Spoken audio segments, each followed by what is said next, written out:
సుదీర్ఘకాలం పాటు ఈ ఫీల్డ్లో ఉండటం వల్ల వచ్చిన అనుభవంతో ఒక ఇష్యూ చూసినప్పుడు 100కి 80% నేను మళ్ళీ ఫ్రమ్ ద బిగినింగ్ చెప్తాను, అండర్లైన్ 80% అంచనా కరెక్ట్గా ఉంటుంది, ఒక 20% ఫెయిల్ అవుతూ ఉంటుంది.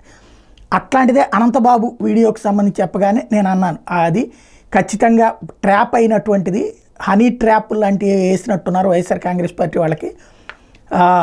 అందులో ఏ అమ్మాయి కంప్లైంట్ చేయకుండా ఈ వీడియోలు బయటకు వచ్చినాయి అంటే ఏంటి అర్థం? అందులో అవతల అమ్మాయి కనిపించట్లా, ఒక్క అనంతబాబే కనబడుతున్నాడంటే ట్రాప్. అయితే ఇది తెలుగుదేశం వేసిన ట్రాప్ కాదు, ఎవడో అంటే ఇప్పుడు మొన్న ఆయన ఎంపీడీఓ చనిపోయాడు కదా, ఆ రోజున కూడా వైఎస్ఆర్ కాంగ్రెస్ పార్టీ వాళ్ళు అని చెప్పేసి ఎమ్మెల్యే పేరు అదంతా రచ్చరచ్చ చేశారు. చివరికి ఏమని తెలియదు, అది అసలు వైఎస్ఆర్ కాంగ్రెస్ పార్టీకి సంబంధం లేదు. ఆ ఎంపీడీఓ ఇట్లాగా న్యూడ్ కాల్స్లో ఎవరో అమ్మాయిలతో ఇప్పుడు ఏమవుతున్నదంటే వాట్సాప్ కాల్స్ తెలియని వాళ్ళతో వస్తుంది. ఒక అమ్మాయి మాట్లాడడం బిగించేస్తే అమ్మాయి మాట్లాడుతుంటే ఏంటో అని చెప్పి మనం వింటూ ఉంటాం. అకస్మాత్తుగా అమ్మాయి ఒంటి మీద బట్టలు తీసేసుకుంటుంది. ఆ టైంలో అవి రెండింటిని రికార్డ్ చేసి భయపెట్టేటటువంటిది ఒక సెక్షన్ అయితే, వాళ్ళ అమ్మాయి ప్రొవోక్ చేస్తుంది. ఆ ప్రొవొకేషన్తో అంటే మనం కనుక పాజిటివ్గా స్పందించామంటే కనుక అమ్మాయి ఇక మనతో సంబంధం మాట్లాడుతూ పెరుగుతూ ఉంటుంది. క్రమంగా 2-3 సార్లు కాల్ చేసిన తర్వాత ఒక గేమ్ లాగా నువ్వు బట్టలిప్పు నేను బట్టలిప్పు తరహాలో ఆటలు బిగించేస్తుంది.